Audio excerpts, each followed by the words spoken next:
Welcome to one nation Telugu news. ముందుగా headlines చూద్దాం. కొనసాగుతున్న ఏపీ అసెంబ్లీ సమావేశాలు వరుసగా శ్వేతపత్రాలు విడుదల చేస్తున్న సీఎం చంద్రబాబు నేడు ఆర్థిక శాఖపై శ్వేతపత్రంలోని అంశాలను సభకు వివరించిన వైనం.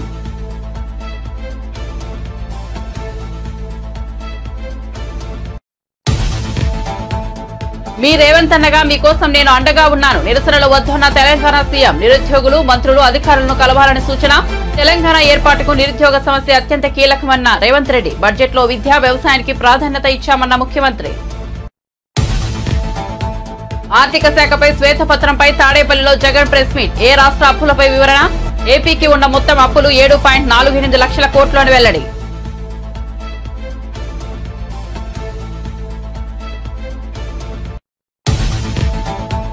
ఇరవై 25వ కార్గిల్ విజయ్ దివస్ ద్రాస్ సెక్టార్లో ఓ కార్యక్రమంలో పాల్గొన్న ప్రధాని మోదీ. నాడు సైనికుల ప్రాణత్యాగాలు తన మదిలో నిలిచిపోయాయని వెల్లడి.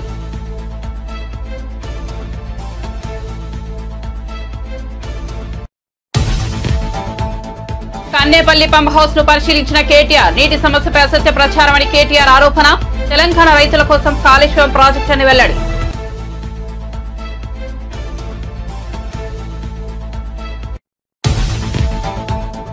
రాష్ట్ర బడ్జెట్ పై బీజేపీ ఎంపీ రఘునందన్ కీలక వ్యాఖ్యలు. హరీష్ రావు బడ్జెట్ కి బట్టి బడ్జెట్ కి తేడా ఏముందని ప్రశ్న. తెలంగాణ అభివృద్ధికి నరేంద్ర మోదీ కట్టుబడి ఉన్నారని వెల్లడి.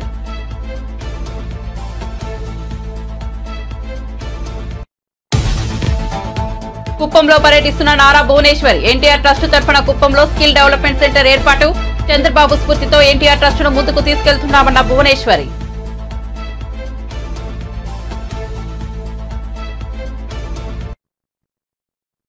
వార్త వివరాల్లోకి వెళ్తే ఏపీ సీఎం చంద్రబాబు అసెంబ్లీలో ఆర్థిక శాఖపై శ్వేతపత్రం విడుదల చేశారు. ఈ సందర్భంగా శ్వేతపత్రంలోని అంశాలను ఆయన సభకు వివరించారు. నాడు విభజన సమయంలో ఏపీకి పన్నుల రూపేణా అందిన ఆదాయం 46% అని వెల్లడించారు. అదే సమయంలో 58% జనాభా ఉంది. అక్కడి నుంచే సమస్యలు ప్రారంభమయ్యాయని, ఆస్తులు హైదరాబాద్ లో ఉండిపోయాయని వివరించారు. విభజన చట్టంలోని షెడ్యూల్ 9, 10లోని అంశాలు ఇప్పటికే పరిష్కారం చేసుకోలేకపోయామని చంద్రబాబు చెప్పారు. వడ్డీ కూడా పెంచారు. ఎప్పుడు కూడా బ్యాంక్స్లన్నీ మీరు గుర్తుపెట్టుకోవాలి, క్రెడిబిలిటీ ఉంటే, రేటింగ్ బాగుంటే వడ్డీ తక్కువ ఉంటుంది. ఎవరైనా అప్పులు అడిగిన వాళ్ళు అట్నే ఉంటారు. తిరిగి ఇస్తారని నమ్మకం ఉంటే వడ్డీ తక్కువ ఇస్తారు, ఎందుకంటే సేఫ్ కాబట్టి. నువ్వు తిరిగి పే చేయలేవు అనే అనుమానం వస్తే వడ్డీ పెంచుకుంటా పోతారు. అదే ఇక్కడ జరిగింది. దగ్గర 2%, 3%, 4% హై ఇంట్రెస్ట్ రేట్లు వచ్చాయి. ఆ విధంగా మనకు అప్పులు కట్టడం, వడ్డీ కట్టడం చాలా సమస్యగా తయారవుతుంది. ఇంకొక పక్కన డిక్రీజ్ ఇన్ క్యాపిటల్ ఎక్స్పెండిచర్ తగ్గింది, బాగా ఖర్చులు తగ్గాయి. దీనివల్ల ప్రొడక్టివ్ ఎక్స్పెండిచర్ పెట్టలేకపోయారు, ఇన్వెస్ట్మెంట్లు పెట్టలేకపోయారు. దీంతో ఆదాయం తగ్గిపోయింది. మళ్ళా హైయర్ ట్యాక్సెస్కి వెళ్ళారు, మోర్ బారోయింగ్స్కి వెళ్ళారు. దానివల్ల మళ్ళా ఈ సైక్లింగ్ గా పెరిగింది కానీ, క్రైసిస్ పెరిగింది కానీ సమస్య పరిష్కారం కాలేదు. దీనివల్ల మళ్ళా ఫండ్స్ డైవర్ట్ చేశారు, ఆస్తులు తాకట్టు పెట్టారు. కడాన సెంట్రల్ స్పాన్సర్డ్ స్కీమ్స్ ఏవైతే ఉన్నాయో, మనం 30% పెడితే గవర్నమెంట్ 70% ఇస్తుంది. మనం 40% పెడితే వాళ్ళు 60% ఇస్తారు. మనం 40% ఇవ్వలేక, 30% ఇవ్వలేక, 10% ఇవ్వలేక వచ్చిన డబ్బులు డైవర్ట్ చేసి కడాన డబ్బులు కూడా వాళ్ళు ఇవ్వకుండా బ్లాక్ లిస్ట్లో పెట్టే పరిస్థితికి వచ్చారు. అది ఒక హౌసింగ్ తీసుకోవచ్చు, ఒక ఎస్సీ కార్పొరేషన్ తీసుకోవచ్చు, ఏదైనా సరే అన్నిట్లో ఇదే జరిగే పరిస్థితికి వచ్చింది. అందుకే అక్కడ ఫిస్కల్ పారామీటర్స్ మీకు కొన్ని పెట్టారు, ఎకనామిక్ ఇండికేటర్స్. ఎలక్ట్రిసిటీ డ్యూటీ మనం ఉన్నప్పుడు 6 పైసలు వేసి, తెలుగుదేశం ఉన్నప్పుడు 6 పైసలు వేసింది, ఇప్పుడు రూపాయి చేశారు. ఆ రూపాయి కూడా ఆ రోజు 6 పైసలు ఎలక్ట్రిసిటీ బోర్డే తీసుకున్నారు. వీళ్ళు వచ్చిన తర్వాత రూపాయి ఎలక్ట్రిసిటీ డ్యూటీ వేసి గవర్నమెంట్ లాగా వేసుకునే పరిస్థితికి వచ్చారు. దానివల్ల ఇంకా క్రైసిస్ పెరిగే పరిస్థితికి వచ్చింది. వాటర్ టారిఫ్ కేఎల్ ఆ రోజు 40 రూపాయలు ఉంటే ఈరోజు 120 రూపాయలు పెరిగింది. ఇంకొక పక్క శాండ్ ఫ్రీ ఉంటే 475. ఆర్టీసీ బస్ రేట్లు 0.6 నుంచి 2.6 ఉంటే 0.8, 2.7. ఫిస్కల్ డెఫిషిట్ 35,000 రూపాయలు ఉంటే ఇప్పుడు 60,000 రూపాయలు, 60,000.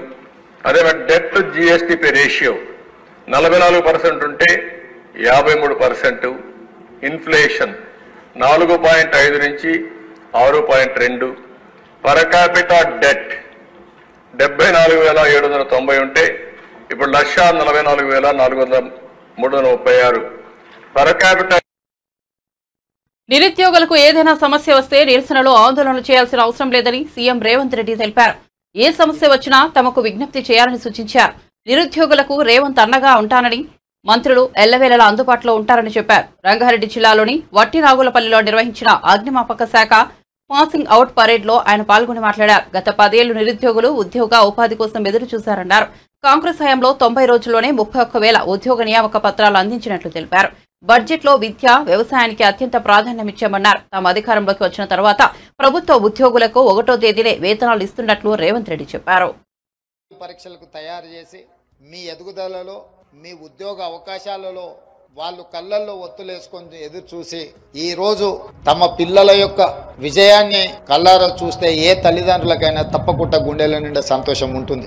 వాస్తవంగా ఈ తెలంగాణ రాష్ట్ర ఏర్పాటు కానీ, ఈ తెలంగాణ రాష్ట్ర ఏర్పాటు కోసం జరిగిన పోరాటం కానీ నిరుద్యోగ సమస్యనే అత్యంత కీలకమైనది. నిరుద్యోగ సమస్యకు శాశ్వత పరిష్కారం దొరకకపోవడం వల్లనే తెలంగాణలో ఉండే లక్షలాది మంది యువకులు వీధి పోరాటాలు చేసి, ప్రాణ త్యాగాలు చేసి, పాలకుల మీద ఒత్తిడి తీసుకొచ్చి ఈ తెలంగాణ రాష్ట్రాన్ని నిజం చేసి, ఆ తెలంగాణ రాష్ట్రంలో 10 సంవత్సరాలు ఉద్యోగ ఉపాధి అవకాశాల కోసం ఎదురు చూసిండ్రు. కానీ నాటి పాలకులు వాళ్ళ ప్రాధాన్యతలు ఏ ఉద్దేశంతో విద్యార్థులు, నిరుద్యోగ యువకులు ముందు బాగాన నిలబడి తెలంగాణ రాష్ట్రాన్ని సాధించిండ్రో ఆ ప్రభుత్వం యొక్క ప్రధాన లక్ష్యం ఈ అంశం లేకపోవడం దురదృష్టకరం. అందుకే డిసెంబర్ 3 నాడు ప్రజాప్రభుత్వాన్ని తెలంగాణ ప్రజలు ఎన్నుకొని 7 తారీఖు నాడు ప్రమాణ స్వీకారం చేసి 90 రోజులు తిరిగే లోపల 31,000 ఉద్యోగ నియామక పత్రాలు ఎక్కడైతే ఎల్బీ స్టేడియంలో మేము ఉద్యోగ ప్రమాణం చేసినామో అక్కడనే మీకు కూడా ఈ రాష్ట్ర తెలంగాణ యువకులకు 31,000 మందికి ఉద్యోగ ప్రమాణ పత్రాలు అందించడం జరిగింది. ఈ రోజు కఠినమైన శిక్షణను పూర్తి చేసుకొని ఈ సమాజానికి మీ వంతు భాగస్వామ్యము, మీ వంతు సేవల్ని అందించడానికి ఈ రోజు మీరు ముందుకు రావడం గర్వకారణము.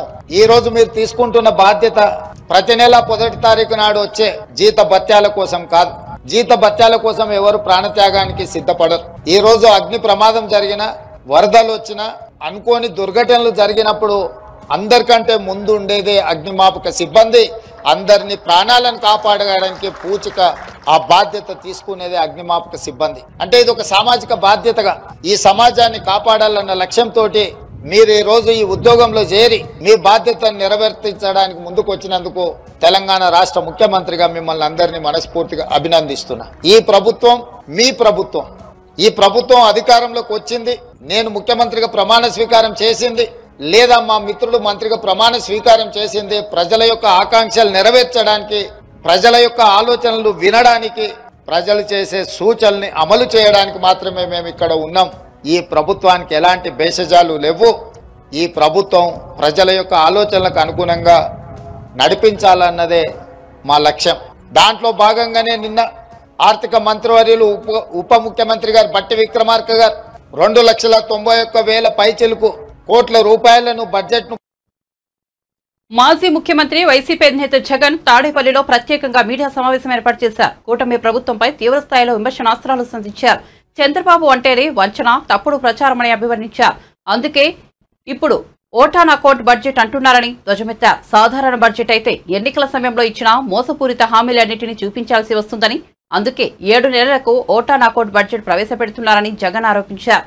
చంద్రబాబు గ్లోబల్ సిద్ధాంతాన్ని నమ్ముకున్నారని, చంద్రబాబు చెప్పిందే ఎల్లో మీడియాకు వేదమని, చంద్రబాబు ఏం చెబితే అదే ఎల్లో మీడియా రాస్తుందని విమర్శించారు. రాష్ట్రం క్లిష్ట పరిస్థితుల్లో ఉందని నమ్మిస్తారని, ఆ తర్వాత తమ అజెండా అమలు చేస్తారని వ్యాఖ్యానించారు. అన్నాడు, రివ్యూ మీటింగ్స్ అన్నాడు, రకరకాల పద్ధతుల్లో చేసుకుంటూ వచ్చి చివరికి గవర్నర్ గారి ప్రసంగానికి వచ్చేసరికి 14 లక్షల కోట్లు కాస్త 10 లక్షలకు తగ్గించాడు. పోనీ ఆ 10 లక్షల కోట్లైనా కూడా పోనీ గవర్నర్ గారితో అయ్యైనా నిజాలు చెప్పించాడంటే అది లేదు. ఒకసారి నిజంగా రాష్ట్రంలో అప్పుల పరిస్థితి ఏమిటి అని చెప్పి ఒక్కసారి గమనిద్దాం. నేను చెప్పే డాక్యుమెంట్స్ అన్నీ కూడా ఆర్బీఐ, ఖాగ్, స్టేట్ బడ్జెట్ డాక్యుమెంట్స్. ఇవన్నీ చంద్రబాబు నాయుడు అనే వ్యక్తి గవర్నర్ గారితో కూడా అబద్ధాలు చెప్పించాడు. వైట్ పేపర్స్తో మరీ దారుణమైన అబద్ధాలు ఆడుతూ ఉన్నాడు. బడ్జెట్ అనేది రెగ్యులర్గా ప్రవేశపెడితే రెగ్యులర్ బడ్జెట్లో వాల్యూమ్ 5 అండ్ వాల్యూమ్ 6లో ఇవన్నీ కూడా మెన్షన్ చేయక తప్పదు అని తెలిసి రెగ్యులర్ బడ్జెట్ కూడా ప్రవేశపెట్టుకోకుండా దాన్ని కూడా దాటేసే కార్యక్రమం జరుగుతూ ఉంది. ఒకసారి గమనిస్తే రెగ్యులర్ అప్పులు ఎంత ఉన్నాయని చెప్పి ఒకసారి గమనిస్తే నిజంగా ఈ డాక్యుమెంట్ ఒకసారి చూడాల్సిన అవసరం ఉంది. ఒకసారి అప్పులు ఎంత ఉన్నాయని చెప్పి గమనిస్తే 14 లక్షలు కాదు, 10 లక్షల కోట్లు కాదు, వాస్తవ అప్పులు ఎంత ఉన్నాయని చెప్పి చూస్తే స్టేట్ గవర్నమెంట్కి సంబంధించిన డైరెక్ట్ గవర్నమెంట్ డెట్ ఇది కూడా ఏంది, నేను మార్చ్ 31 దాకా కూడా తీసుకోవడం లేదు, జూన్ దాకా తీసుకుంటున్నా. చంద్రబాబు నాయుడు ప్రభుత్వం తీసుకునే దాకా కూడా మన అకౌంట్లోకే వేసుకుంటున్నాం ఇంకా గ్రేస్ఫుల్గా. సో అందాక తీసుకుంటే కూడా చూసుకుంటే గవర్నమెంట్ డెట్ 5,18,000 కోట్ల రూపాయలు. చంద్రబాబు నాయుడు గారు అధికారంలోకి రాకమునుపు 1,18,051 కోట్ల అప్పు ఉంటే చంద్రబాబు నాయుడు దిగిపోయే టయానికి 2,71,798 కోట్ల రూపాయల అప్పులు గవర్నమెంట్ డెట్ అయితే 5,18,000 కోట్లు మన హయాం జూన్లో ముగిసే టయానికి పెరిగిన దాకా పోయిన అప్పులు. అంటే చంద్రబాబు నాయుడు గారు అధికారంలోకి వచ్చేసరికి 1,18,000, ఆయన అధికారంలోకి దిగిపోయేసరికి 2,71,000, మనం అధికారం మొదలుపెట్టేసరికి 2,71,000, మనం అధికారం దిగిపోయేసరికి 5,18,000 కోట్ల రూపాయలు అప్పులు. అంటే రాష్ట్రం మొత్తానికి ఈరోజు జూన్ 2024లో ఎంత అప్పులు ఉన్నాయి, రాష్ట్రానికి అప్పులు ఉంటే 5,18,000 కోట్ల రూపాయలు అప్పులు ఉన్నాయి. ఈ అప్పుకు స్టేట్ గవర్నమెంట్ గ్యారంటీడ్ డెట్ కూడా కలుపుకుందాం. అబ్బా లిబరల్గా పోదాం, ఇంకా మనం చాలా లిబరల్గా ఆలోచన చేద్దాం, లిబరల్గా పోదాం. స్టేట్ గవర్నమెంట్ గ్యారంటీడ్ డెట్ కూడా కలిపేసుకుందాం. స్టేట్ గవర్నమెంట్ గ్యారంటీడ్ డెట్ కూడా కలుపుకుంటే అంటే ఈ సివిల్ సప్లైస్ కార్పొరేషన్లకు ఇటువంటి వాటికి అన్నిటికీ కూడా గవర్నమెంట్ గ్యారంటీ ద్వారా అప్పులు తెచ్చుకుంటే అటువంటివన్నీ కూడా కలుపుకుంటే చంద్రబాబు నాయుడు గారు అధికారంలోకి రాకమునుపు ఆయన హయాంలో స్టార్ట్ అయ్యేసరికి 5,744 కోట్లుంటే ఆయన హయాం ముగిసే టయానికల్లా అవి కాస్త 50,000 కోట్లకు ఎగబాకుతే మన హయాం స్టార్ట్ అయ్యే టయానికి 50,000 కోట్ల రూపాయలుతో మొదలెడితే మన హయాం ముగిసేసరికి అటువంటి అప్పులు 106,000 కోట్లకు ఎగబాకే. రాష్ట్రంలో ఇవాళ అటువంటి అప్పులు కూడా కలుపుకుంటే మరో 106,000 కోట్ల రూపాయలు కనిపిస్తా ఉన్నాయి. పోనీ ఇంకా లిబరల్గా పోదాం, గవర్నమెంట్ గ్యారంటీ లేనేటివి కూడా కలుపుకుందాం. గవర్నమెంట్ పరంగా పవర్ జనరేటర్స్ లాంటి వాళ్లకు పేయబుల్స్ కూడా లెక్కేసుకుందాం. అవి కూడా లెక్కేసుకుంటే debt in the books of power sector corporations Chandrababu Naidu గారు అధికారంలోకి రాకమునుపు 26,000 కోట్ల రూపాయలు ఉంటే ఆయన అధికారం ముగిసేసరికి ఆ పబ్లిక్ సెక్టర్ అండర్టేకింగ్స్లో ఆ కార్పొరేషన్స్ పవర్ సెక్టర్ కార్పొరేషన్స్లో తెలంగాణలో కరువు అనే మాట వినపడకూడదని కేసీఆర్ కాళేశ్వరం ప్రాజెక్టును నిర్మించారని బీఆర్ఎస్ కార్యనిర్వాహక అధ్యక్షుడు కేటీఆర్ తెలిపారు. ఆయన పార్టీ నేతలతో కలిసి కన్నేపల్లి పంప్ హౌస్ ను పరిశీలించి మాట్లాడారు.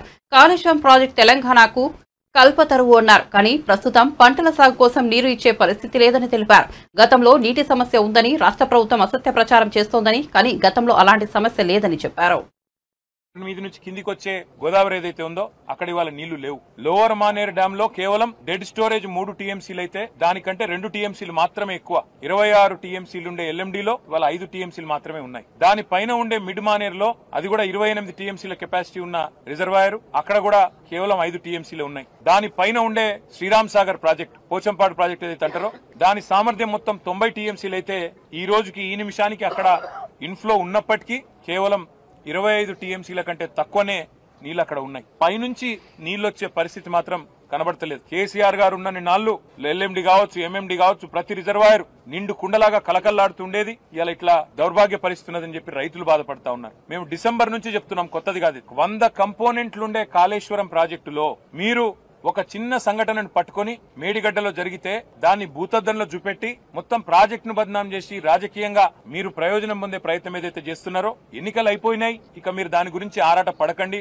మీరు అనవసరంగా రాజకీయ రచ్చ చేయకండి, దయచేసి రైతుల కోసం అందరం కలిసికట్టుగా ఆలోచన చేద్దామని చెప్పి డిసెంబర్ లో కూడా చెప్పినాం. యాసంగి పంట ఎండిపోయే ప్రమాదం ఉన్నది, మీరు వెంటనే పంప్ హౌస్ ఆన్ చేయండి, కన్నెపల్లి కాడ లక్ష్మీ పంప్ హౌస్ ను నడపండి, నడిపి నీళ్లిచ్చి ఎండుతున్న పంటలు కాపాడండి అని చెప్పి డిసెంబర్ జనవరిలో కూడా చెప్పినాం మేము. కానీ ఆ రోజు మా మాట వినలేదు, పెడచెవిన పెట్టినారు. 3 బ్యారాజీలతో పాటు ఇవాళ 10 లక్షల క్యూసెక్కులు ఏదైతే కిందికి నీళ్లు పోతున్నాయో వృధాగా, దాన్ని కూడా మా కల్లారా చూసినాం. కేసీఆర్ గారు మొత్తం తయారు చేసి మీ చేతుల్లో పెట్టినారు. మీరు చేయవలసిందల్లా ఒకటే, ఇవాళ ఈ పంప్ హౌస్ వెంటనే నడిపితే మేము అడిగినాం, పంపులన్నీ నడుస్తున్నాయా అని అడిగినాం, ఫుల్ కెపాసిటీలో ఉన్నాయా, ఏమైనా సమస్య ఉందా అని అడిగినాం.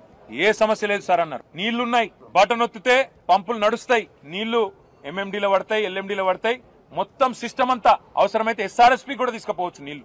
రాజకీయంగా కేసీఆర్ గారిని బదనాం చేయడం అనే ఒకే ఒక్క ఉద్దేశంతో ఈ పంపులు నడపడం లేదు. నేను ఈ ప్రభుత్వానికి చేసే విజ్ఞప్తుల్లో ఒకటే, రైతులందరూ ఎదురు చూస్తా ఉన్నారు, ఈ ప్రభుత్వం యొక్క చిత్తశుద్ధిని వారు ఇవాళ అనుమానిస్తా ఉన్నారు.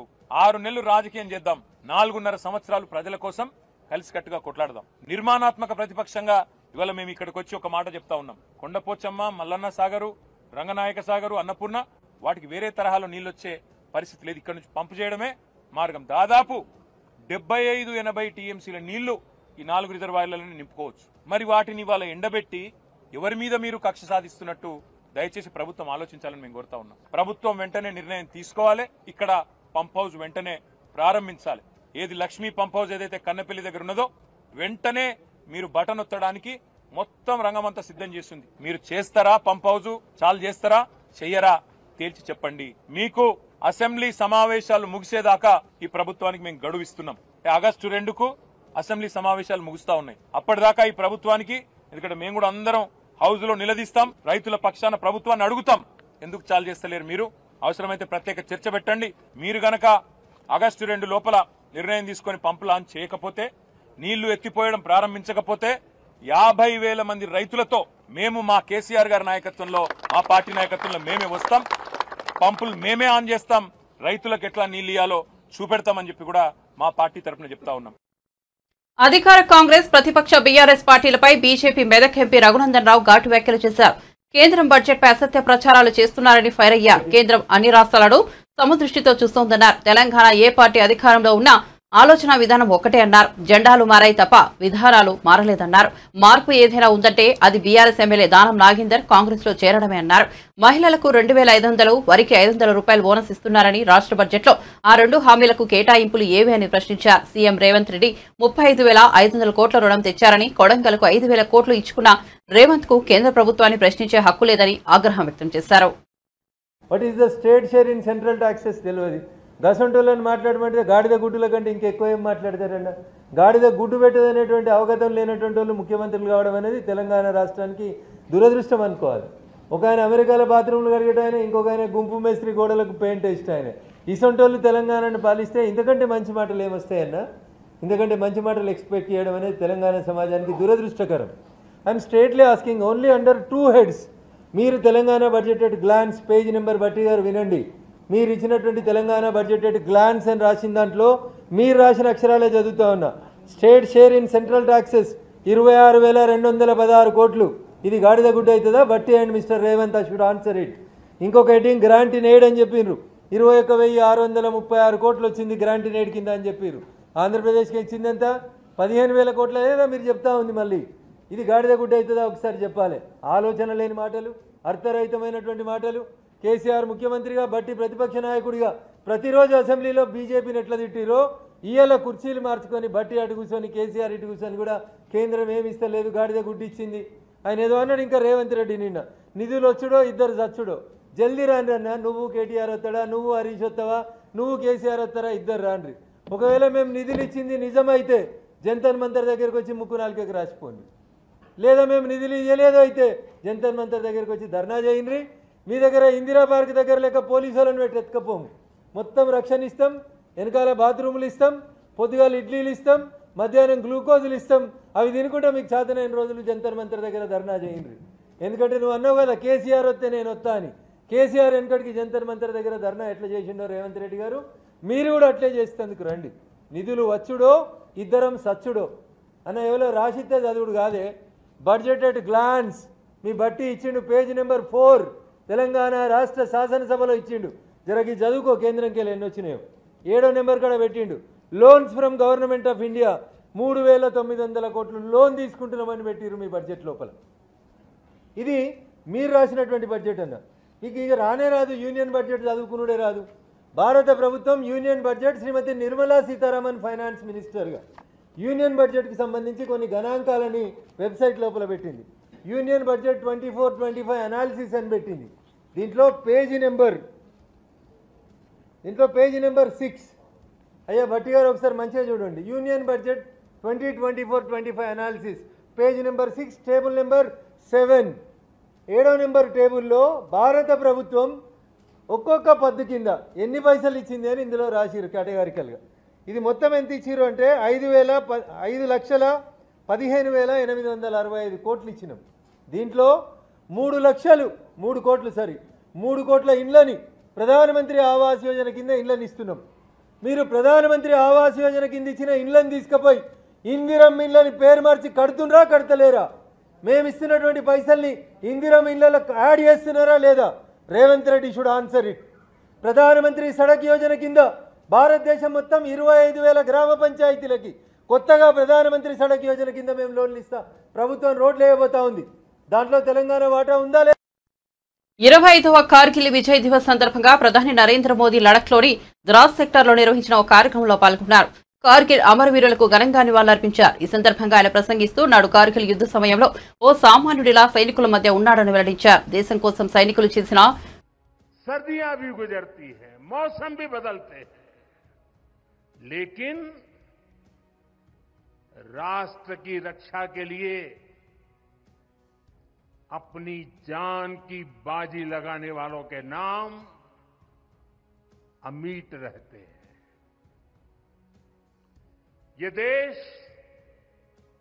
हमारी सेना के पराक्रमी महानायकों का सदा सर्वदा ऋणी है.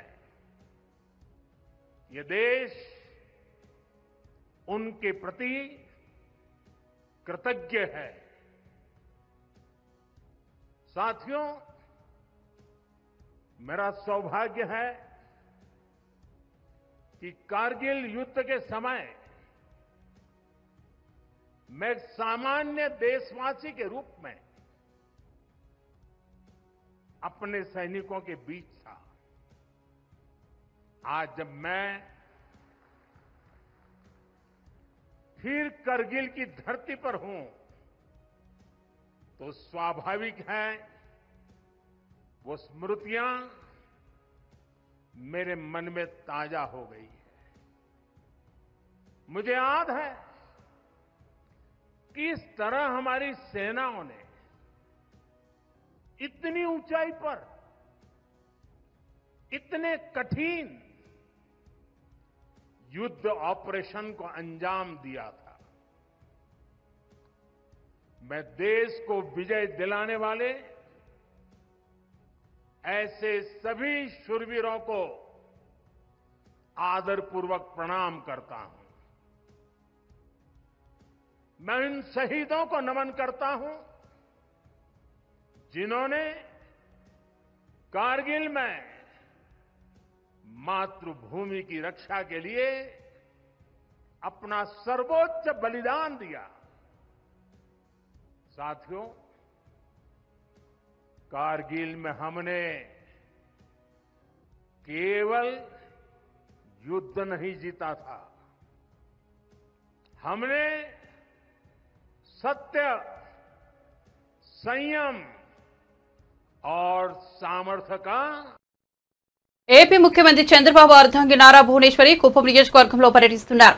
కుప్పంలో స్కిల్ డెవలప్మెంట్ సెంటర్ ను ప్రారంభించారు. కుప్పం నియోజకవర్గంలోని మహిళల కోసం ఎన్టీఆర్ ట్రస్ట్ తరపున ఈ స్కిల్ డెవలప్మెంట్ సెంటర్ ను ఏర్పాటు చేశారు. ఈ స్కిల్ డెవలప్మెంట్ సెంటర్ ప్రారంభోత్సవంలో ఎన్టీఆర్ ట్రస్ట్ సిబ్బంది కూడా పాల్గొన్నారు. పక్కనాళ్ళు గౌరవించాలనేదే మన ఆలోచన ఉండాలి. అట్లా ఆలోచిస్తాం మనం ముందుకెళ్తే తప్పకుండా దేవుడు అనేవాడు దారి అతనే చూపిస్తాడు. ఇతరులు వచ్చి మనకి చూపించక్కర్లేదు.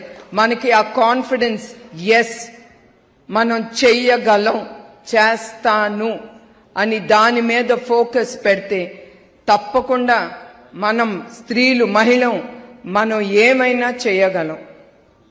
అందుకే ఈ స్కిల్ డెవలప్మెంట్ ద్వారా మహిళలకి ఇతర ప్రోగ్రాంలు ఆలోచిస్తున్నాము. ఎందుకంటే ఇది స్టార్ట్ చేసి 3 నెలలే అయ్యింది. ఇంకా 2-3 గ్రూప్స్ అయిన తర్వాత ఈ కుట్టు మెషిన్లు ఇవన్నీ ఇది టీచింగ్ ఒక లెవెల్కి వచ్చిన తర్వాత ఇంకేమి మన మహిళలకి ఏమి స్టార్ట్ చేస్తే ఉపయోగపడుతుంది. అట్లానే అన్ఎంప్లాయ్మెంట్ యూత్ కూడా ఉన్నారు. వాళ్ళకు కూడా మేము తప్పకుండా ఆలోచించి వాళ్ళకి ఏమి ట్రైనింగ్ చేస్తే వాళ్ళు లబ్ధి పొందుతారో ఆ ప్రోగ్రామ్స్ అన్ని మా ఎన్టీఆర్ ట్రస్ట్ ద్వారా తప్పకుండా తీసుకెళ్తాం. మరొక్కసారి సభ ముగించే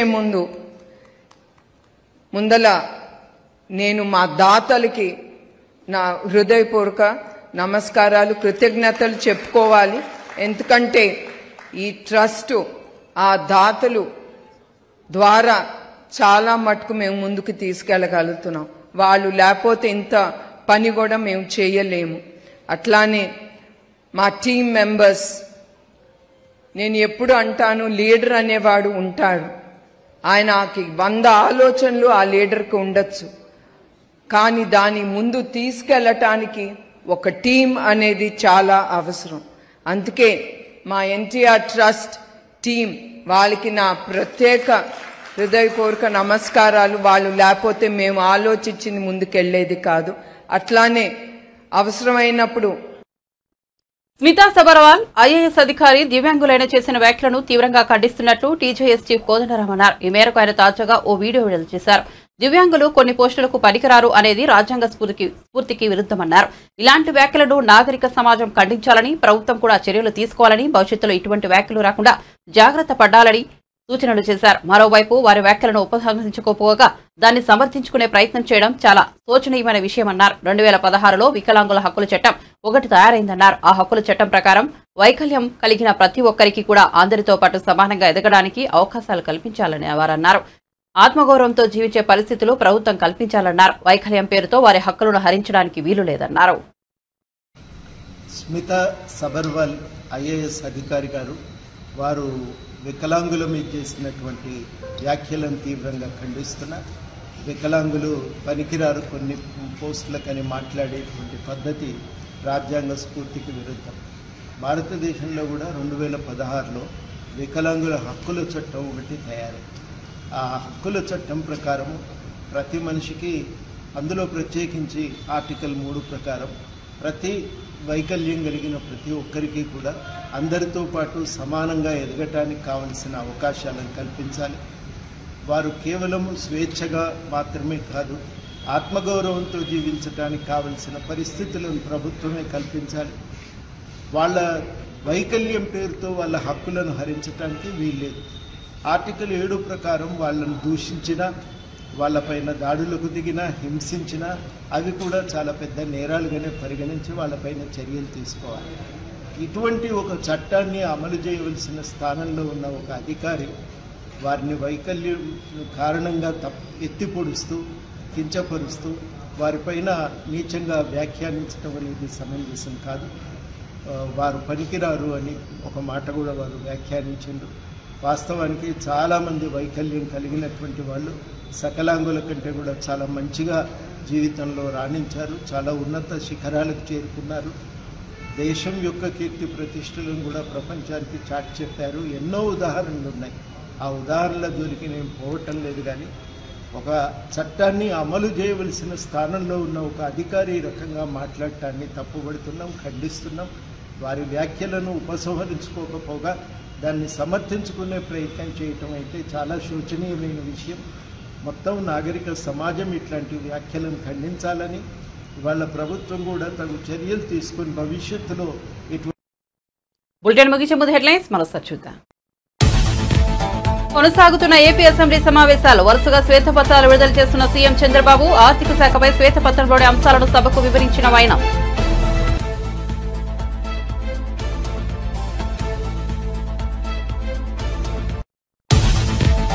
మీ రేవంత్ అన్నగా మీకోసం నేను అండగా ఉన్నాను. నిరసనలు వద్దన్న తెలంగాణ సీఎం. నిరుద్యోగులు, మంత్రులు, అధికారులను కలవాలని సూచన. తెలంగాణ ఏర్పాటుకు నిరుద్యోగ సమస్య అత్యంత కీలకమన్న రేవంత్ రెడ్డి. బడ్జెట్లో విద్య, వ్యవసాయానికి ప్రాధాన్యత ఇచ్చామన్న ముఖ్యమంత్రి. ఆర్థిక శాఖపై శ్వేతపత్రంపై తాడేపల్లిలో జగన్ ప్రెస్ మీట్. ఏ రాష్ట్ర అప్పులపై వివరణ. ఏపీకి ఉన్న మొత్తం అప్పులు 7.48 లక్షల కోట్లను వెల్లడి.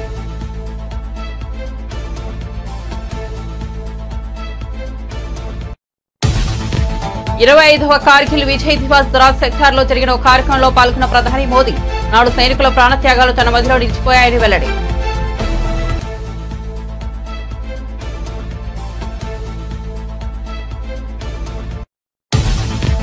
కన్నేపల్లి పంప్ హౌస్ ను పరిశీలించిన కేటీఆర్. నీటి సమస్యపై అసత్య ప్రచారం అని కేటీఆర్ ఆరోపణ. తెలంగాణ రైతుల కోసం కాళేశ్వరం ప్రాజెక్టును వెల్లడి.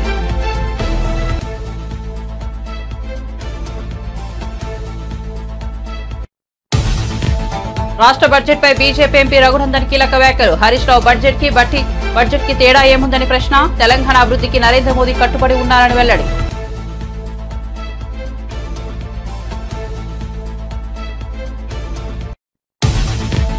కుప్పంలో పర్యటిస్తున్న నారా భువనేశ్వరి. ఎన్టీఆర్ ట్రస్ట్ తరపున కుప్పంలో స్కిల్ డెవలప్మెంట్ సెంటర్ ఏర్పాటు. చంద్రబాబు స్ఫూర్తితో ఎన్టీఆర్ ట్రస్ట్ ను ముందుకు తీసుకెళ్తున్నామన్న భువనేశ్వరి.